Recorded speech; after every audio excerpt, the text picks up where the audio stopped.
In my next recap video, I revisit conversations with 4 individuals who are constantly navigating their shifting identities according to the world around them. Here is the throwback to my first ever episode. Episode number 1 with Peter Coping was my first dive into conversations with Olga, and it was a big dive into an industry I personally work in and love. We talked about his journey from studying art to moving to Paris with a language and cultural barrier.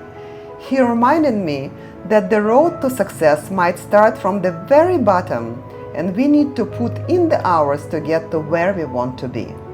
He was a creative designer for Ricci as well as Oscar de la Renta, and yet is an extraordinary down-to-earth person. In the first episode, it set the bar for me and made me realize that this is what I respect the most about my wonderful and talented friends.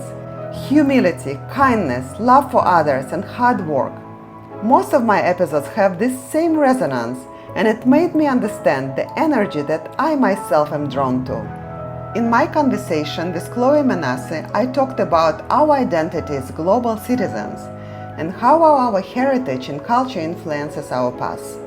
She shared about her inspiration behind her artwork and how traveling and experiencing different cultures affect her perspective. We all look for something when we travel, either externally or internally, and we are all changed by it.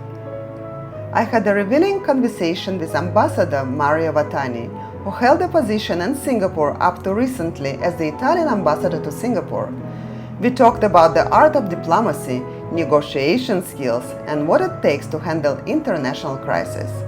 He shared about interpersonal skills and the need to always appear calm and professional, which is something I resonate with in my work as well.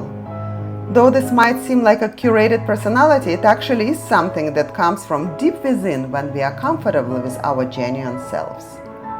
I spoke with my friend Natalie, who shared about forming her identity in the online space. This was a fun conversation, as we talked about the stamina needed to stay on top of the digital arena, advocating for women's rights, and the need to be careful and conscientious when we put our lives online.